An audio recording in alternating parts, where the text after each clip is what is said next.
Plano Estratégico, a análise da semana na JMFM. João Márcio de Matos, Raul Ribeiro, Celina Pereira e os seus convidados vão aumentar a produção de gargalhadas. Plano Estratégico, aos sábados, às 9 da manhã, para começar o fim de semana em grande. Olá, muito bom dia a todos. Cá estamos para mais um Plano Estratégico. É sempre assim ao sábado de manhã e vamos começar a análise dos acontecimentos da última semana com essa pitada de humor habitual e particularmente conduzida pelo Raul Ribeiro, pelo Márcio de Matos e Moamem. Estamos hoje como convidado na Tércia Xavier, que é reincidente, pelo que é de presumir que se portou bem da primeira vez. Olá, Ana Tércia. Olá, Raul. Olá, Márcio. Oi. Eu não preciso dizer olá, Moamem, pois não. Bem-vinda. Bom dia. É uma retornada na Tércia. É uma retornada, sim senhora. Bem-vinda de regresso ao Plano Estratégico. É sempre um prazer para o Márcio, para a Celina e para a Moa receber-te aqui. Para Moamem. Esta do Moa é uma private. Sim, para toda. Tu, como gostaste muito da primeira vez, vieste à segunda. Aliás, eu estive sempre a perguntar quando é que voltava e a seguir atentamente as outras edições à espera de uma oportunidade para voltar. Muito bem. E ainda bem que apareceu. E então, olha, foi um prazer, espero que tenham gostado. Até a próxima. Mas vamos começar precisamente pela nossa convidada. Se é para começar, vamos embora. Isto não pode ser assim. Na Tércia, alguma coisa esta semana que te mereça uma primeira referência? Sim, uma iniciativa que aconteceu na Madeira em simultâneo com outras regiões do país, um projeto da Acesso Cultura que aconteceu na sede do grupo Dançando com a Diferença, que fica numa zona alta do Funchal, fica na zona do bairro das Churrumeiras e no Pico dos Barcelos. E este projeto da Acesso Cultura foi extremamente interessante, porque não se limitaram a promover um debate sobre os assuntos e, desde logo, nas condições físicas em que promoveram a iniciativa, tornaram-na também acessível para envolver mais pessoas. Eu acho que isto é muito importante, porque quando nós olhamos para a Madeira e para o Funchal, nós temos uma experiência de altura, de crescimento, que também pode ser distância. E estamos muito habituados a ter que descer, e eu estou a falar na perspectiva de quem mora em zonas mais altas, têm sempre que descer para poder participar numa conferência, num debate, para assistir a um workshop ou uma outra iniciativa cultural. E desta vez aconteceu ao contrário. Houve um conjunto de pessoas que tiveram que subir para poder participar nesta atividade e as pessoas do bairro estavam lá também a assistir e, inclusive, houve algumas professoras e alguns professores que fizeram-se acompanhar de alunos de cursos SAFE. Alunos que têm algumas dificuldades de aprendizagem, exatamente também por uma questão que tem a ver com a acessibilidade intelectual, que é uma preocupação que deve ser de todos nós. Quando nós falamos de acessibilidade, não é só física, não é só uma acessibilidade social, é também a acessibilidade intelectual no sentido de criar condições para descodificar expressões, conceitos, manifestações, neste caso artísticas, que não sejam inteligíveis por todos à primeira, mas a nossa função, ou aqueles que estão a produzir esse trabalho, criar iniciativas que possam facilitar essa aprendizagem e essa aproximação. E foi muito interessante, porque falou-se de acessibilidade, criando desde logo condições para estar mais acessível àqueles que estão mais longe destas experiências. E eu achei isto extremamente importante. Achei que foi uma manifestação também de igualdade, no sentido de, em simultâneo, em várias cidades do país, em vários espaços, houve localidades em que aconteceu em sedes de direções regionais de cultura, em departamentos, em associações. Aqui no caso da Madeira foi numa associação, conforme referi, o grupo Dançando com a Diferença, e isto quer dizer que, ao mesmo tempo, no país estavam várias comunidades, várias entidades a discutir o mesmo tema, que neste caso tinha como mote o design de comunicação elitista. E a Acesso Cultura tem tido, de facto, uma preocupação de promover estes debates, não de forma apenas académica, mas essencialmente envolvendo vários players. E foi muito interessante ver designers muito jovens, estavam cerca de 70 pessoas e eles efetivamente no Dançando com a Diferença não estavam a contar com um número tão elevado de participantes, mas as pessoas acomodaram-se no espaço e foram extremamente atentas e participativas, e a iniciativa até prolongou-se mais tempo do que aquilo que era esperado. E levou-nos também a outros terrenos. Tivemos a participação de uma pessoa que é mediadora cultural, a Catarina Claro, que está a desenvolver trabalho cá na Madeira e tem muita experiência de trabalho de serviço educativo na Gulbenkian, professores, como disse, pessoas ligadas ao teatro, pessoas ligadas à literatura, e pessoas, quando eu digo também à escrita, porque o design também está presente quando falamos, por exemplo, de livros e de ilustração para crianças, e isso também é uma questão importante a considerar em termos de acessibilidade. Portanto, seria de facto desta semana a iniciativa que eu destacaria, porque é um assunto que diz respeito a todos e quando nós falamos de igualdade, não falamos de igualitarismo, não falamos de situações de downsizing, mas de criar diferença. E essa diferença que promove a equidade, a democratização da cultura, não é um clichê demagógico para encher discursos políticos. É uma prática perfeitamente normal que acontece numa quarta-feira, como pode acontecer num dia com maior audiência. Ora bem, ficámos, acho que, muito bem esclarecidos e elucidados, e agora vamos para um tema que eu gostaria que o Márcio abordasse, porque sei que é um tema que lhe é muito caro, que foi um tema que já referimos na semana passada, no programa da semana passada, que foi quando a Natácia começou a falar. Isto era uma piada. Não percebi. Nós precisamos de legenda, Raul. Falámos na semana passada do retiro do Papa Francisco, que está já a ser orientado pelo... Já concluiu os exercícios espirituais. Acabou hoje. Acabou já. 6 exercícios espirituais. Pensei que isso ainda continuava pelo menos uma até boa amanhã. Prática que vem do tempo dos jesuítas. Anterior. Santo Inácio de Loyola e os exercícios espirituais. Os jesuítas sistematizaram. Eu acho que os jesuítas trouxeram tantas e boas práticas. Pronto, houve ali algumas coisas que correram mal, a Inquisição, e pronto, e houve ali algumas situações Atenção que a Inquisição, os jesuítas não foram responsáveis. Não foram responsáveis, mas pronto, aconteceu. Aconteceu. Mas os jesuítas, de facto, Santo Inácio de Loyola sistematizou estes exercícios espirituais e de facto, é muito importante quando nós olhamos para o líder, porque eu vejo o Papa Francisco como um líder político, até mais, neste momento o papel dele será mais político do que propriamente religioso, porque eu acho que extravasa completamente as fronteiras da religião. Ele está claramente a ter um discurso que não é um discurso virado para os católicos, é um discurso da cristandade, é um discurso ecuménico e é um discurso do século XXI, do diálogo das civilizações, e penso que estas temáticas e este trabalho de reflexão que ele próprio serve de exemplo deveria ser seguido em primeira linha por todos aqueles que fazem parte desta grande organização que é a Igreja Católica. E então depois passar para um exercício moralizador junto da comunidade. Muito bem. Mas eu gostava de sublinhar na questão dos exercícios espirituais. Antes de mais, referir que o próprio tema... É bonito, a questão da sede. O elogio da sede, é uma coisa que nos diz muito, mais do que um sentido. Exatamente.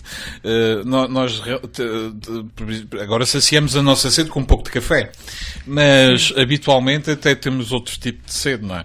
Sede intelectual, sede espiritual, e neste caso é uma sede genérica. Muito orientada para a reflexão interna, e é engraçado que o Papa hoje, ao agradecer o Padre Tolentino, fez um comentário interessante.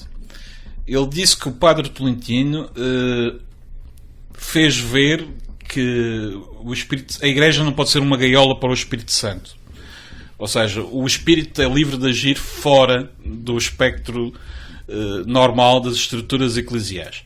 inclusive em outros recantos, em outras fés, ou outros ambientes de não crença. Espiritualidade. Exatamente. E é engraçado esta perspectiva, porque é revolucionária num Papa. Completamente.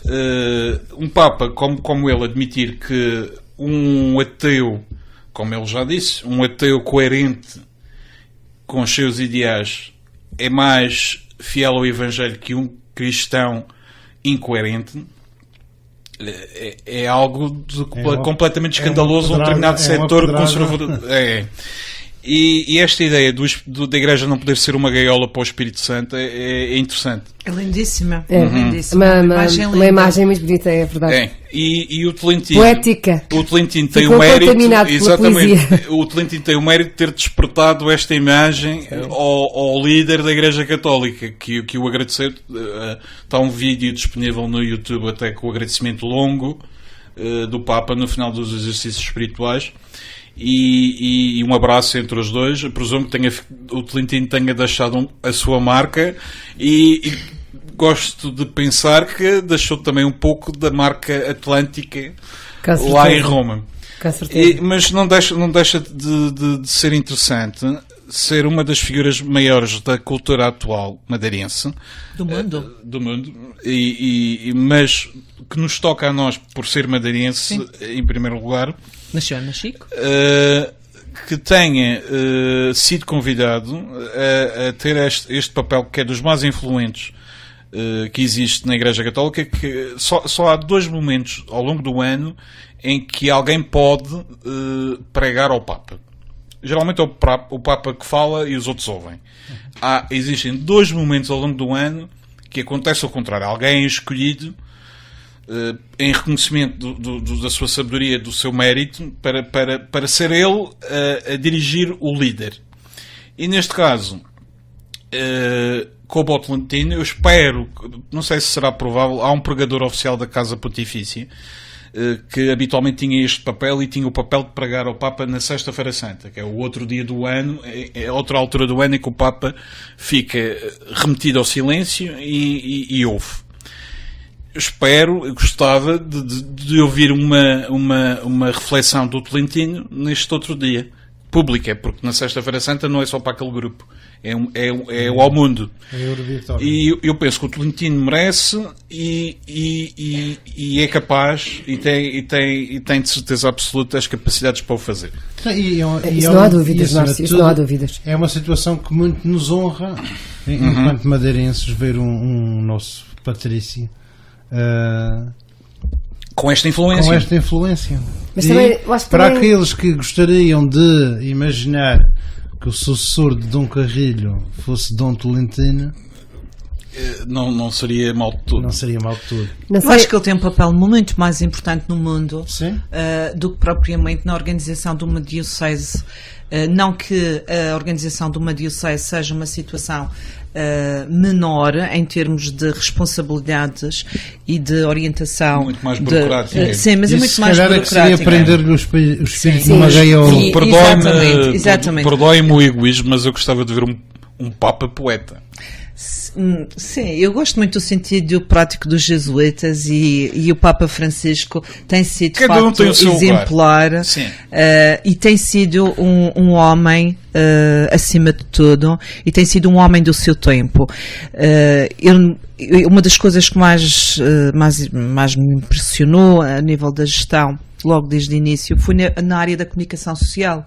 Ele escolheu uma mulher árabe, escolheu uma mulher com 40 e poucos anos para liderar a comunicação do Vaticano, e isto foi uma coisa revolucionária e que deu desde logo um sinal muito claro de que as coisas iam mudar e iam mudar a sério.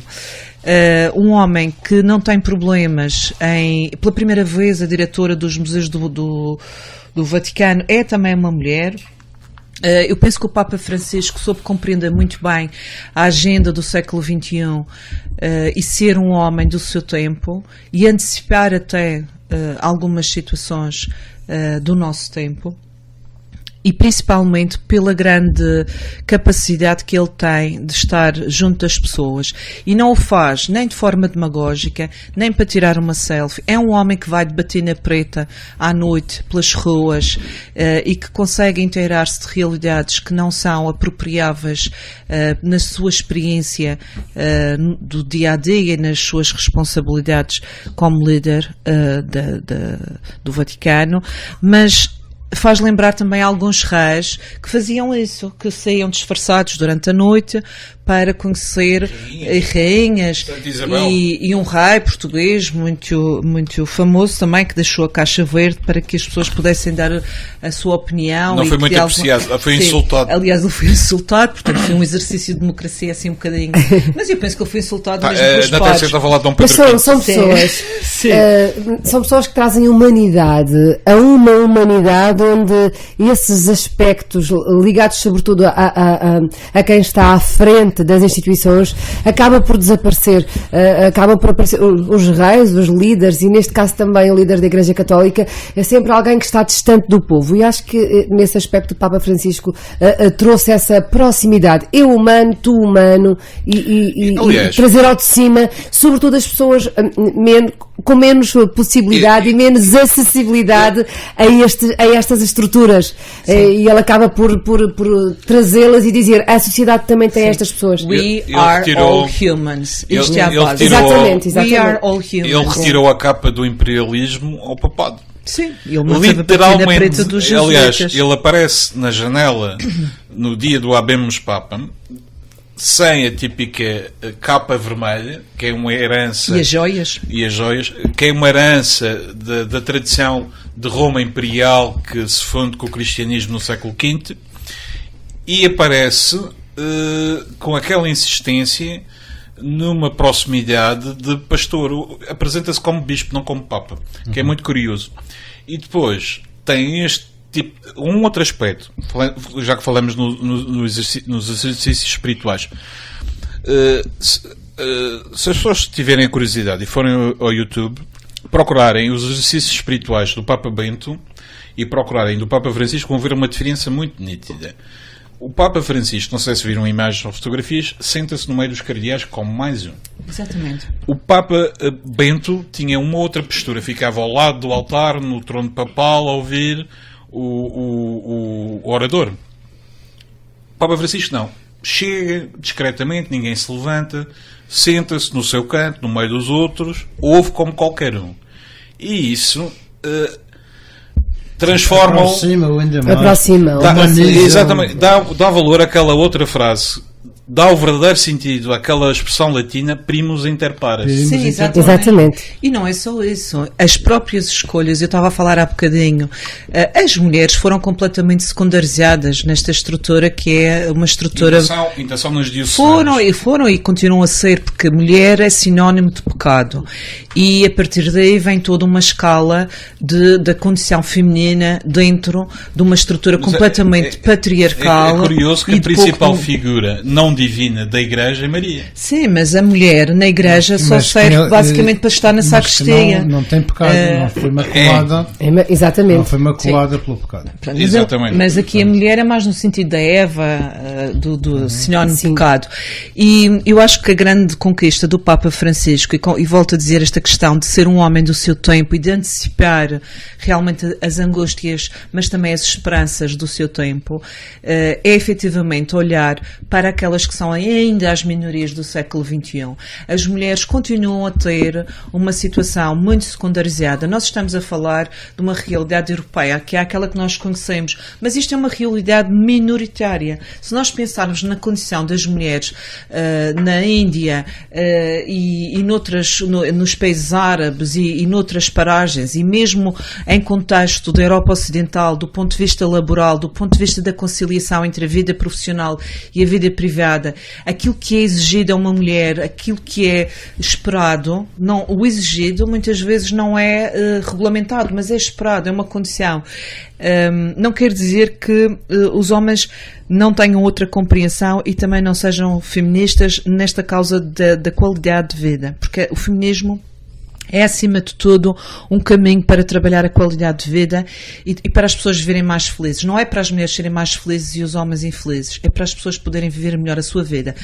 E o feminismo, de facto, promove isso. Eu acho que o Papa Francisco soube interpretar muito bem todas estas questões daqueles que estavam um pouco à margem, tanto do ponto de vista da sexualidade, como do ponto de vista da capacidade de estar integrado socialmente, por via económica. Ele tem chamado muita atenção para estes aspectos, para... Só recordar aqui um aspecto. O Papa Francisco foi o primeiro a admitir a hipótese de existirem mulheres cardeais. Sim, claro. É um homem que tem essa... E à custa disso, já é chamado de herético e sim, quase que provoca um... Mas é um homem que tem essa sensibilidade de perceber que o feminino caminha ao lado do masculino e que, no mesmo modo que nas lutas mais feministas, foram os homens que tiveram que chegar à frente, porque eram eles que tinham acesso aos locais e aos locais para conseguirem votar, para conseguirem permitir que as primeiras mulheres votassem. Mas eu penso que é inevitável. É inevitável. É uma questão de tempo. É o estar ao lado, é. Agora, provavelmente, numa estrutura com tantos séculos em cima, torna-se difícil encarar a mudança com aquela à vontade e naturalidade com que o Papa Francisco o faz, porque talvez vem de um outro continente, de um outro contexto social. Era um homem que foi porteiro de discoteca e que dançava o tango, claro. E ainda bem que está onde está. Olha, também se calhar agora aqui, e porque o Raul nos trouxe essa informação, curioso o padre Tolentino ter colocado também duas mulheres aí como inspiradoras. Entre as fontes de inspiração. E que mulheres, mulheres. Refere-te tu a isso? Emily Dickinson e Clarice Lispector, que são simplesmente duas das minhas autoras favoritas e eu não podia deixar de referi-las. É uma escolha curiosa. E um pouco de Portugalidade com o Fernando Pessoa. Também o Pessoa. E depois Saint-Exupéry também. E Tonino Guerra. Talvez seja mais a escolha que faz mais sentido dentro destas. Mas agora, Saint-Exupéry. Depois o Tonino Guerra, que é um italiano que faleceu em 2012. Mas é engraçado trazer por si só, é engraçado trazer o mundo da poesia. E roteirista, mas traz a poesia. E traz a poesia na sua diversidade, o que é de saudar. Muito interessante. Agora, Carlos, e também com mulheres que esperneiam. Aliás, as grandes escritoras têm mesmo de Caros ouvintes, só agora nos começaram a ouvir. Não é a Rádio Renascença que está neste momento no ar, por isso pode manter-se connosco. Está a ouvir 88.8 e já vamos mudar de tema. Olha, e no meio destes temas todos, Mimoá, pode ser. Passo já a fazer a ressalva aos nossos ouvintes que hoje, sempre que for dito Mimoá ou qualquer coisa parecido, é piada, é uma private e nós vamos sempre sorrir. Mas eu queria só fazer aqui uma referência, Raul, e avançar aqui pelas propostas adentro do plano estratégico, o tal plano que a gente nunca liga. E dizer que no dia 22 de fevereiro também se assinalou um dia particularmente querido da Ana Tércia Xavier, já que ela está aqui connosco. Foi o Dia Internacional do Escotismo. Ela que tem uma posição de relevo também e é, digamos que uma das coisas do coração. Sempre escutar. Olha como ele sabe a frase. Uma vez sempre escutar. Letércia, foi então no dia 22? Sim, o dia 20. Obrigada, Celina, pela lembrança. O dia 22 de fevereiro é um dia muito especial para os escutados. Explica porquê. Chama-se o Dia do Pensamento. Foi o dia em que nasceu Baden-Powell, que é o nosso fundador inglês, Lord Baden-Powell, e o dia 22 de fevereiro é também o dia em que foi fundado o meu grupo de escuteiros aqui na Madeira, o Grupo 92. Curiosamente, que fica no Largo do Socorro e é um grupo pelo qual eu tenho muito carinho. É curioso falares no Dia do Pensamento, porque este dia os escuteiros são uma fraternidade mundial. E é engraçado. Não usou avental. Baden-Powell era. Toda a gente sabe que ele era maçom, portanto, tinha princípios de orientação mais liberal, mais avançada até para a época, e era uma pessoa que compreende. Ele foi general, ele observou. Frequentava os grêmios do avental. Ele observou muito bem a forma como as tribos se organizavam, e inclusive os escuteiros têm uma série de códigos que tem a ver exatamente com esse. Já agora vou fazer aqui um currículo, que é o comprimento. Vou fazer aqui um currículo, que é a canhota. Que eu vou explicar. A canhota. Não sou nada bem. E vou explicar o que é que isto quer dizer. Os escutários, para se reconhecer, cumprimentam-se. Vou narrar. Assim, Sim. com a mão esquerda. Está... Sim, a dar uma canhota. Está-me a dar uma canhota. Está a dar uma canhota. Para aquelas mentes perversas, não é nada de ordinário. Sim, estou a dar uma canhota. Isso parece meio maçónico. Sim, e eu vou explicar porque é que isto é muito importante. Isto parece também a cabeça de um Já lobo. acabou. Pronto, já acabou a canhota. Então explicar que curtinha, o rolo estes não aguentou símbolos, muito. portanto, porque é que a canhota é dada com a mão esquerda? Porque é canhota. Não. Chama-se canhota porque é dada com a mão esquerda, mas acontecia o quê? O escudo normalmente está na mão esquerda e a lança está na mão direita.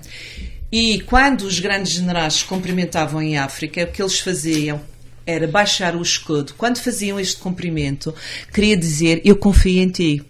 E então baixavam a guarda. Aliás, a própria origem do aperto de mão é por causa da faca, das facas. É mostrar que não tenho nada, não tenho nenhuma arma na mão. Neste caso aqui é baixar a defesa. É baixar a defesa. É baixar a Agora, defesa. como eu sei que o escotismo te diz muito, por isso, só para te chatear, vou partilhar aqui com os ouvintes uma das definições mais engraçadas que eu já ouvi de escoteiros. Eu não quer dizer que concordo com ela, mas acho imensa piada. Eu devo fazer a tradução. Os escoteiros são um bando de crianças vestidas de idiotas, lideradas por um idiota vestido de criança. Olha, eu já não estou. Não, agora já não. Já não estou no Não, ativo. não foi na Tércia, não foi. Sim, eu entrei É nos só uma escuteiros. frase feita. É, não mas é Isto uma não frase assim. engraçada porque tem a ver com o uniforme. Eu vou defender a Ana Tércia, que nós temos um patrono em comum. São Jorge! Estás a ver? Já São fiquei Jorge contente. São Jorge é é o padroeiro dos escuteiros. Não sabia. Dia 23 de Abril, portanto, 2 contra 1. Isto que és malta para matar dragões. E é muito engraçado. E eu sou porque- adepto do Futebol Clube do Porto, portanto estou feito ao bife mesmo. Olha, só Ah, dragões, é só olha, dragões, é estás só no dragões, olha, É, está a mas andar. não. Mas só para concluir aqui esta ideia do escotismo, de facto é interessante como um general, Baden-Powell, observa uma série de práticas de organização na comunidade e de modelos de liderança, e quando ele participou na Guerra dos Boers e conheceu muito bem os Matabels, os Ashantis, portanto conheceu uma série de tribos e de formas de organização, e quando ele regressa a Londres há uma coisa que ele observa que é uma coisa muito natural, que é os miúdos juntarem-se em grupo na rua e estarem muito orientados para as atividades físicas. Ou para... Quando fizeste assim. Sim. Mas a verdade é que ele usou o sistema de patrulhas como a base do escotismo e essa continua hoje ainda a ser a metodologia fundamental.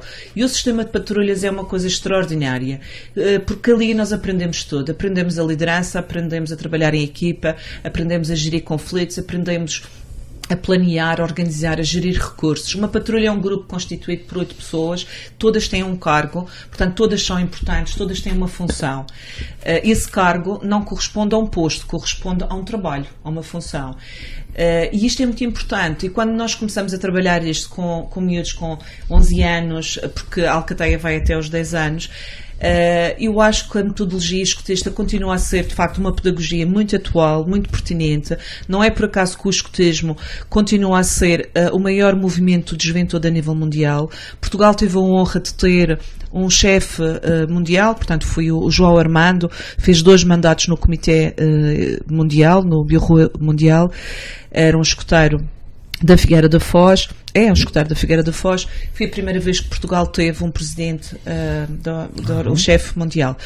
E o escotismo continua a ter uma proposta muito atual, e eu digo isto também ligando um pouco àquilo que falávamos há momentos sobre o Papa Francisco. Porque é que o escotismo é uma proposta que continua a manter a sua atualidade e é relevante nas várias geografias? Porque tem uma compreensão sobre a dimensão intercultural e sobre a dimensão espiritual. O escotismo pressupõe a adesão a um conjunto de princípios. O escotismo, por exemplo, não é reconhecido na China. A Organização Mundial do Movimento Escotista não reconhece, portanto, quando nós vemos em documentos oficiais que não existem escoteiros na China, é simplesmente porque a Organização Mundial não reconhece aquele movimento como legítimo. Porque a promessa... Como a Igreja Católica também não reconhece a Igreja Católica Chinesa porque como a legítima. promessa, quando nós fazemos para ser membros dos escoteiros, a promessa é individual. Portanto, é um compromisso individual, não é por adesão em massa nem coletiva. E como na China é tudo aos magotes, portanto, aquilo não há lei. A opinião não é reconhecida. Aliás, enquanto disseste essa frase, nasceram 30. Sim, mas olha, muito obrigada pela referência, Selena. O Sim, escotismo foi muito simpático da tua parte. é um movimento Acima que de tudo, continua. permiti-me mandar uma daquelas que gosto. Não, já agora, eu só tenho 2 tiradas para fazer. A próxima já faço. A Esta é Selena para é rir. sempre muito atenta. Dia A próxima 22 tem a de ver fevereiro com. não passou. Pois não. A outra tem a ver com a língua materna. E nós todos, como gostamos muito de línguas e como temos todos uma opinião à volta da defesa da língua materna, língua de vaca o Dia cruzada. Internacional da Língua Materna também se assinalou a 21 de fevereiro. Nesta altura em que andamos todos em desacordo ortográfico, que vos parece mas de assinalar uma coisa destas? Eu já tenho solução aqui na Madeira, Miraconha. Xenófobo. Nada, cá gosto, banha. Pronto. Não, brincar com as coisas é Não uma gostas de forma brincar com a de língua? facilitar Brincas com a língua, não maneira. brincas com a língua. Facilitar a inclusão. a inclusão, exatamente. E pronto, tenho dito. E quer saber o Ramon. Caríssimo, estamos assim, pronto. Estamos em desacordo, ninguém se pronuncia. Ok, a cor ortográfica eu Então, nunca já que estamos reconheci. a falar. Aliás, eu faço questão, cada vez que escrevo a crónica ou qualquer coisa que escreva, Manter. uma das regras base é precisamente ignorar o acordo ortográfico. Muito bem. Eu faço o mesmo, apenas em documentos oficiais aplicam Obrigada, pois. o acordo ortográfico. Eu acho que há aqui uma contestação que tem algum fundamento, não é uma contestação apenas por vontade de continuar a escrever farmácia com PH Não, a e língua voltar não se ao faz tempo por decreto. como já foi. Não se constrói por se Pois, claro. nós começarmos a fazer um exercício de leitura relativamente aos documentos há 200 anos e tudo isso até é um pouco dá-nos vontade de rir algumas A expressões. farmácia com PH, lembro-me logo. É verdade. Sim. Mas a verdade é que a língua é um património que não é só registado e não é Não se decretado regula e não por se decreto. regula por decreto. E há aqui uma função dos linguistas que é muito importante, equacionar, é muito importante envolver as pessoas para interpretar esse trabalho. Porque se não for feito, acontece exatamente isto que está a acontecer. Posso só deitar por terra, assim, modestamente, o argumento principal de que um acordo ortográfico serve, de certa forma, os interesses das grandes editoras portuguesas que terão um mercado gigantesco no Brasil. Treta. Não, tudo isso, todos os argumentos. Aliás, são o Raul perfeitamente- partilhou um vídeo que eu tive a oportunidade de ver no seu perfil, precisamente sobre isso. Um debate muito interessante sobre a questão do acordo ortográfico e de facto não faz sentido nenhum. Basta olhar para o exemplo da língua inglesa que tem tantas variantes. Para todas. Exatamente. Mas em inglês é E nunca foi obstáculo um romance escrito no inglês de Sua Majestade se ingrar nos Estados Unidos. Nunca foi obstáculo. Há uma barreira natural ortográfica, mas que não impede a leitura e a compreensão. Eu gostava de dizer precisamente. uma coisa, desculpa interromper-te, Raul, mas isto é um entusiasmo do café da manhã. A propósito ainda do que falámos há pouco, da acessibilidade e do evento que o Dançando com a Diferença organizou, eu tive o privilégio de conhecer a Cássia Neves, que é uma investigadora e professora que reside em São Paulo, mas que tem uma presença muito frequente na Europa e também nos Estados Unidos, proferindo conferências sobre vários temas ligados à dança, ao movimento, também a questões sobre a descolonização, também ela falou, e hoje justamente tivemos a oportunidade de conversar mais um pouco, porque eu de facto fiquei muito impressionada, e quem tiver a oportunidade veja também a reportagem que Quem puder, Cássia. Cássia Neves. Não, Campo da Cássia. sim. Sim. A RTP Madeira fez uma reportagem sobre esta iniciativa e entrevistou-a. E ela tem ali alguns apontamentos muito importantes. Eu digo apontamentos porque, de facto, foram só alguns excertos das várias coisas que depois tivemos a oportunidade de explorar durante a iniciativa. E, eventualmente ficou algum registro sonoro? Sinceramente, não sei se o Dançando com a Diferença gravou. A questão aqui que eu queria chamar a atenção era para a língua, que foi um dos temas que nós falamos hoje, justamente porque ela sente a língua, e ela sendo brasileira e fazendo um trabalho extraordinário em São Paulo, e curiosamente numa zona que também tem engenhos, e agora não tanto ligados ao ouro branco, mas ao álcool, ou etanol. Álcool, disseste álcool. Mas que financiam uma série de projetos culturais e artísticos, porque o Brasil tem esta vertente. Estas empresas que ganham muito dinheiro também acabam de alguma forma por produzir álcool? Não, por ter uma responsabilidade, porque existe uma regulamentação que isso obriga. É o caso da BP, que tem um grande prémio na área das artes, e ela teve exatamente a falar das usinas exatamente por causa disso. E falou da questão da língua, hoje ao almoço, enquanto nós conversávamos, numa experiência que teve em Moçambique, aliás, com uma moçambicana, com angolana, a propósito do livro que nós falávamos do Eduardo Agualusa, da Teoria Geral do Esquecimento, que foi um livro que impressionou-me muitíssimo. Ontem, que eu almocei ontem, está aqui o João Márcio a dizer.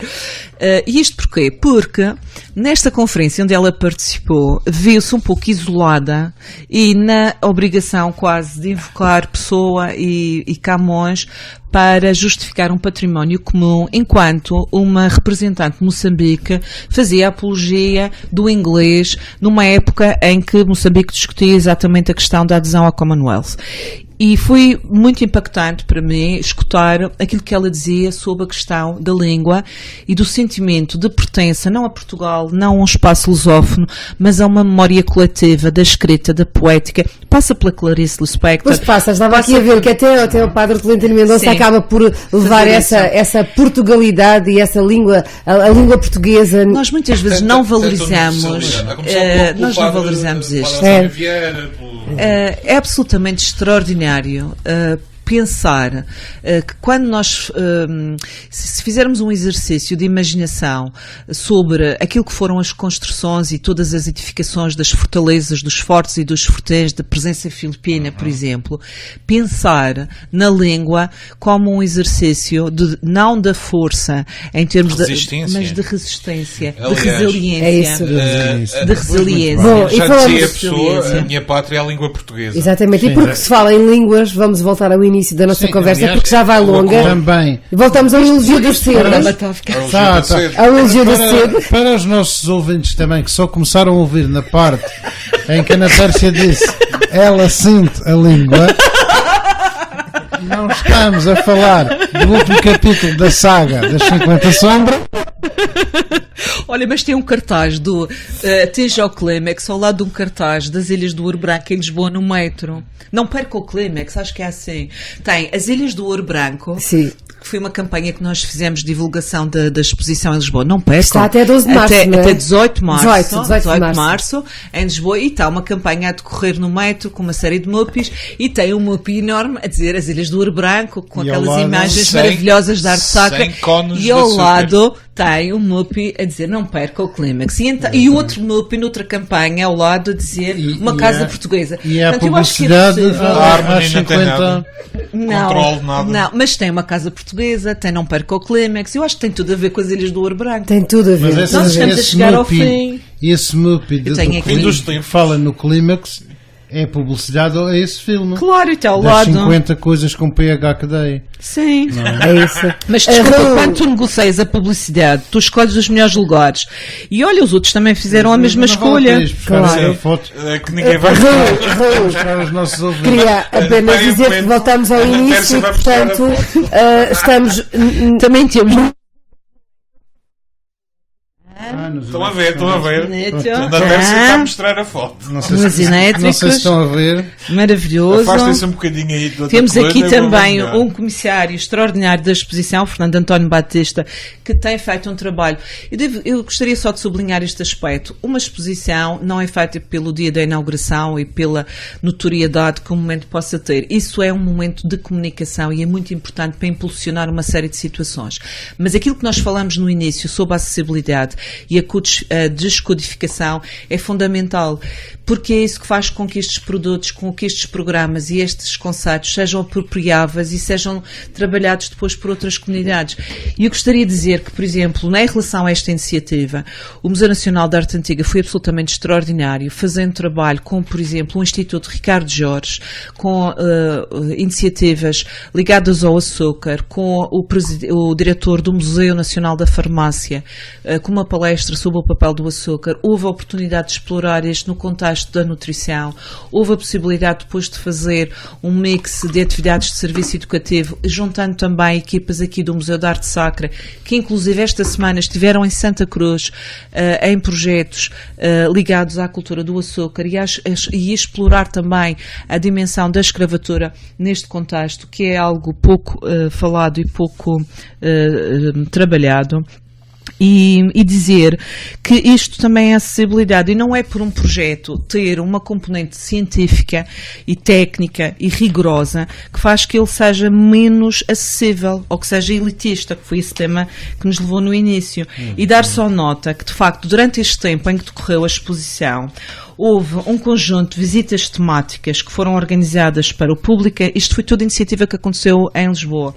Visitas temáticas para o público em geral, com inscrições individuais também, porque há pessoas que preferem fazer uma opção. Não gostei muito da expressão público em geral. Faz-me lembrar aquela... Público em geral é alguém que chega a bilheteira e que não sabe o que é que vai fazer e que compra um bilhete para uma visita orientada. É como quem diz o cidadão comum. Diferenciado. Não, é como em termos como quem diz, religiosos, é o restante povo de Deus. João Márcio. Os servos da gleba. Mas repara uma coisa, quando tu tens visitas para crianças e defendes que tens... Eu não estou a criticar o problema, estou Tá a bem. criticar a Mas tu tecnologia. tens, por exemplo, atividades em que tu organizas uma visita-jogo na exposição temporária.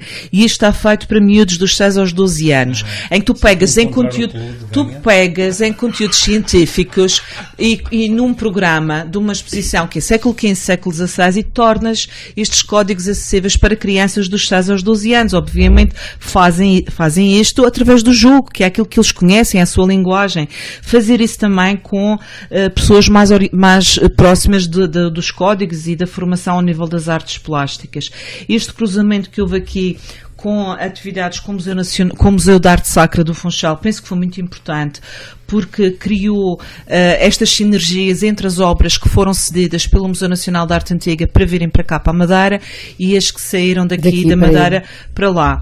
E paralelamente a este ciclo, este conjunto de visitas temáticas que foram feitas para grupos, para crianças, para públicos mais especializados, outros com uma componente mais de conferências, eu gostaria de destacar de facto o ciclo de conferências que foi organizado, chamado exatamente Descobrindo um Arquipélago, e que serviu para dar a conhecer outras dimensões da Madeira, porque esta exposição funcionou como uma âncora para despertar a atenção sobre um arquipélago. E de facto houve aqui um ciclo e há ainda uma conferência por realizar, de 5 conferências.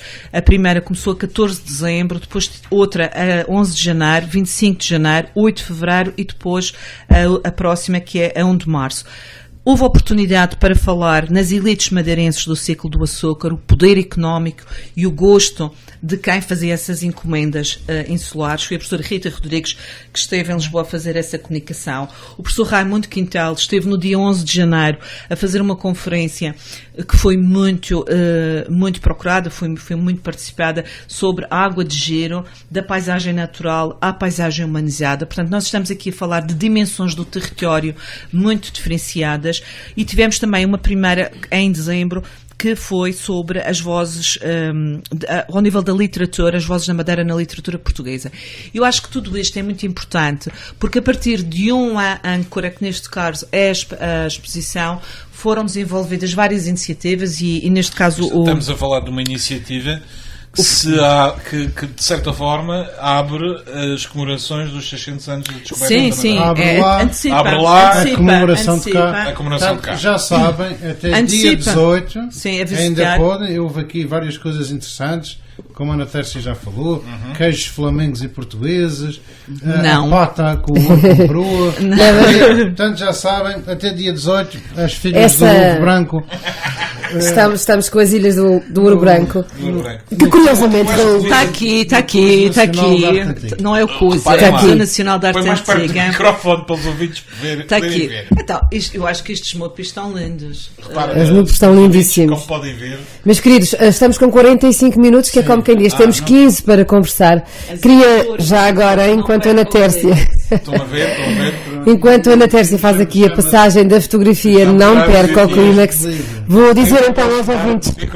Vou só dizer aos ouvintes que, a propósito, um pouco também em correlação com estas conferências que se realizaram, uma delas falava sobre a água de giro. Já agora, e enquanto aqui estamos no compasso de recomeço da conversa no plano estratégico, dizer que daqui a pouco, por volta das 10 da manhã, vamos diretamente para a Universidade da Madeira, no Colégio dos Jesuítas, para acompanharmos o debate da Câmara Municipal do Funchal, a natureza, o fogo e a água, os riscos e a resiliência, e é já daqui a bocadinho. Temos 15 minutos, caríssimos amigos, para continuarmos neste plano estratégico. Tinha aqui a exposição do Ouro Branco. E o ciclo da aguardente. É verdade. Não, já agora... O açúcar instrumental na invenção da nossa havia a possibilidade da exposição sair, já não há? Como? Havia a possibilidade da exposição sair, já não há? Para onde? De Lisboa para o Porto. Não sei. E por aí, já não sabes, estás fora dessa... Ok. Só agora nos começou a ouvir. Toma conta disto. Estamos aqui no nosso programa que se chama Plano Religioso do Ouro Branco. e que em termos de... Bom de mal também mas também é importante haver programas que no fundo tenham aquilo que este programa está a ter, que é uma forte componente cultural. E o panorama regional não tem isso, portanto, pelo menos aqui temos. A cultura... Eu peço desculpa por ter insistido tanto neste tema, mas eu acho que esta exposição foi muito importante. Como o Raul disse no início, foi uma exposição que antecipou de alguma forma as comemorações, porque é preciso despertar esta curiosidade.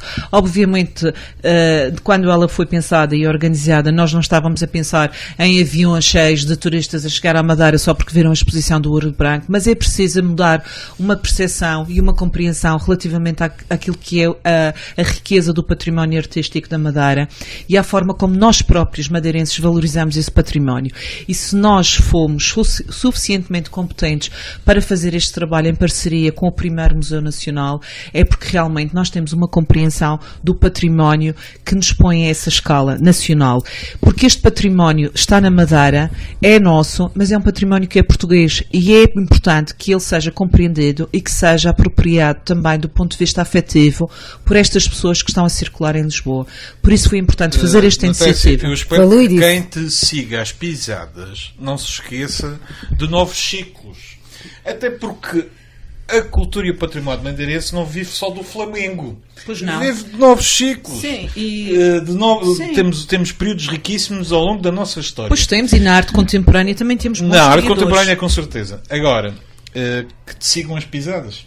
Mas o novo ciclo também se falou a propósito do Festival Reis, que entra agora num novo ciclo, depois de 2 anos que coincidiram também com a presença da Ana Tércia Xavier, nossa convidada como diretora regional de cultura, e agora há uma nova alteração do paradigma.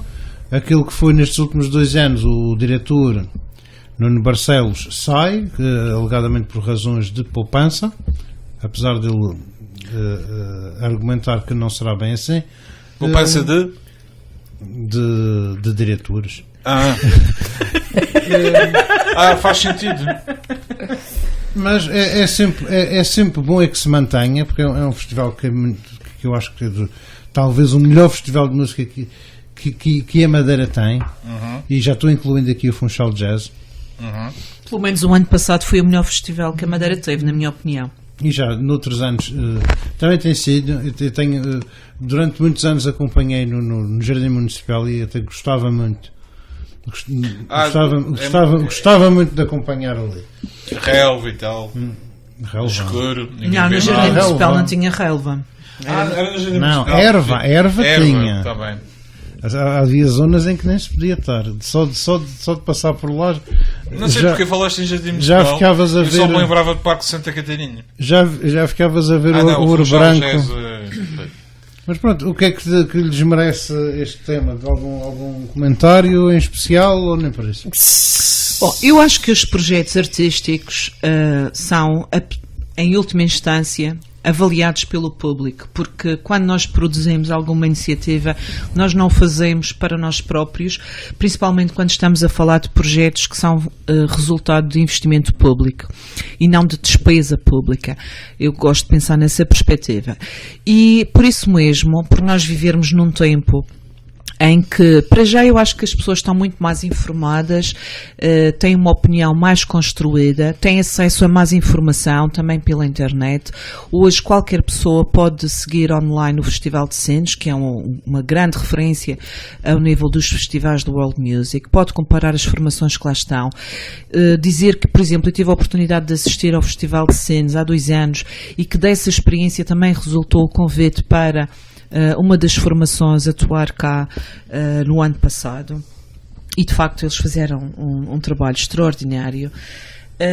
Dizer que a direção artística é algo que é muito importante num projeto desta natureza.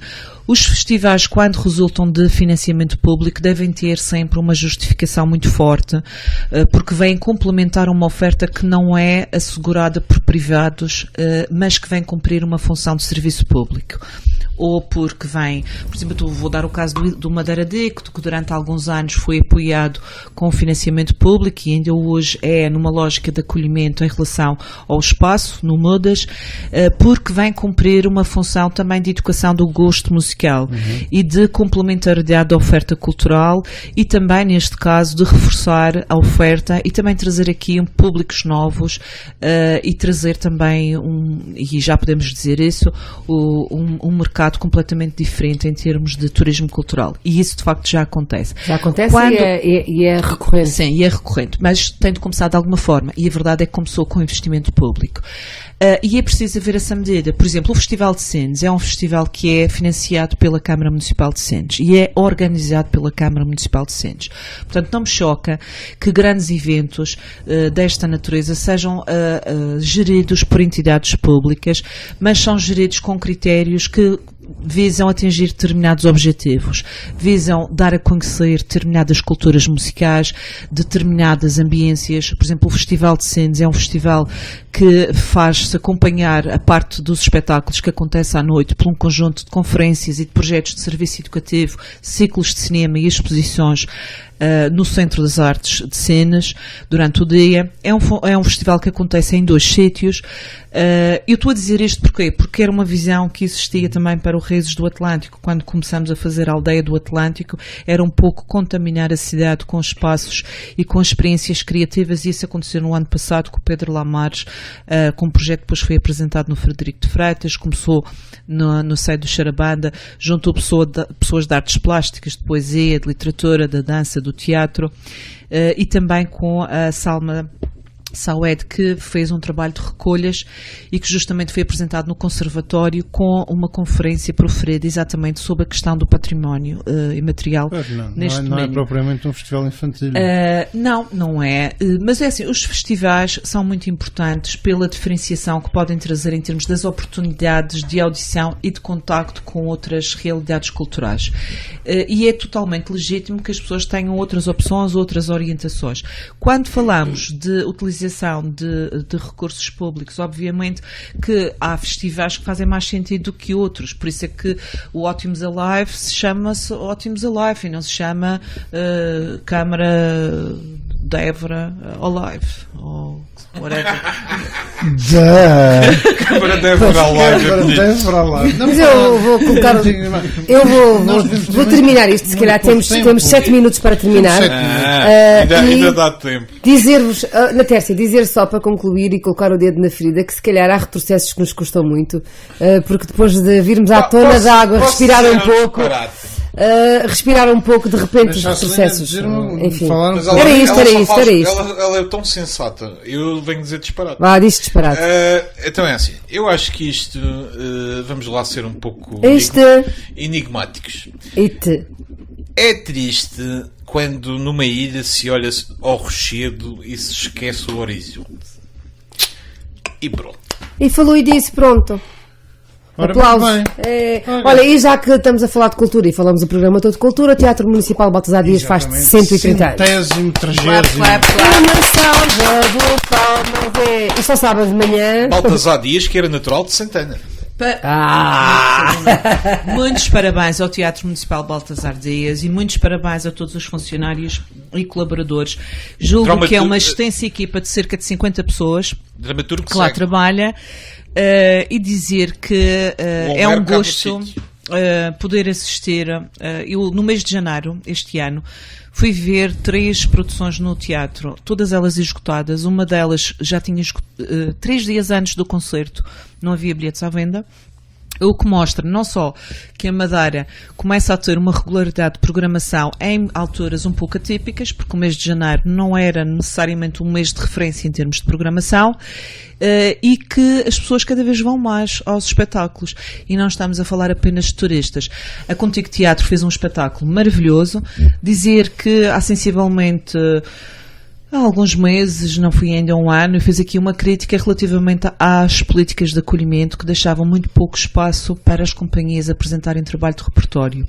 Eu assisti ao trabalho da Contigo Teatro este ano, o OVNI, e essa companhia teve uma semana no Baltasar Dias, e isso foi muito importante, e gostaria também de deixar aqui essa nota, porque foi uma crítica que fiz no ano passado e que eu acho que houve melhorias e houve uma atenção e um respeito diferente pela criação.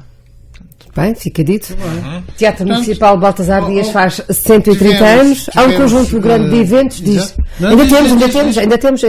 Continua que Não, eu estava só a dizer que havia um conjunto grande de eventos para assinalarem esta data, que incluem várias pessoas e claramente também várias instituições que passam não só por espetáculos, mas também pela possibilidade de se ver um documentário onde se fala sobre este teatro, mas de forma contemporânea, e portanto há aí essa atenção a partir de março. Sim, há um documentário da Cristina e do Nuno que fizeram, do Nuno Filipe, que fizeram um conjunto de entrevistas e de trabalho para este documentário que no fundo leva àquela casa, a casa, o teatro, um conjunto de pessoas contemporâneas, nossas, mas que trazem com elas a história daquela casa. Dizer que o Nuno Filipe é um dos grandes artistas que nós temos aqui na Madeira, é um virtuoso.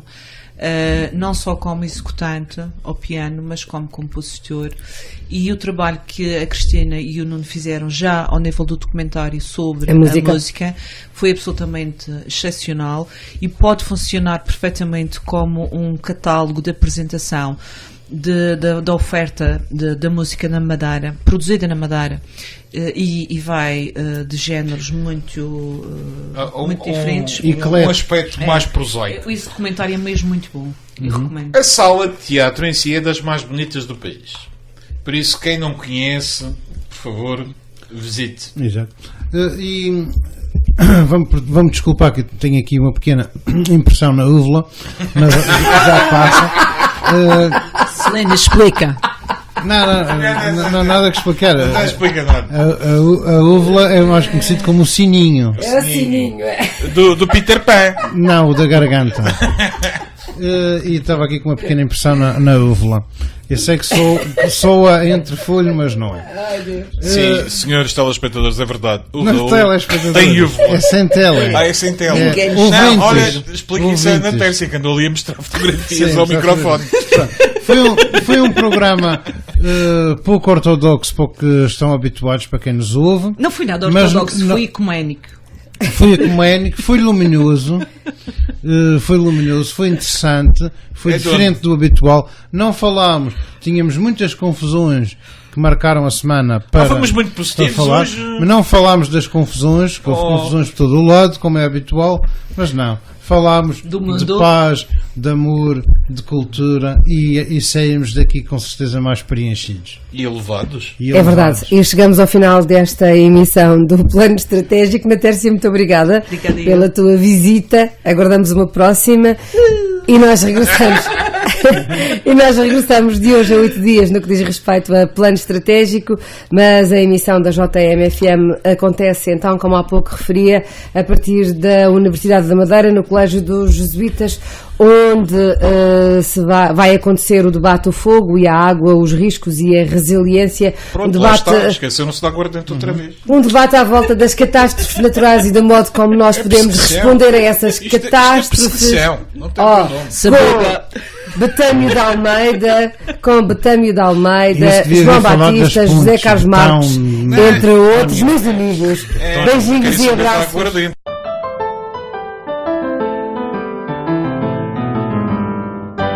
Plano Estratégico, a análise da semana na JMFM. João Márcio de Matos, Raul Ribeiro, Celina Pereira e os seus convidados vão aumentar a produção de gargalhadas. Plano Estratégico, aos sábados, às 9 da manhã, para começar o fim de semana em grande.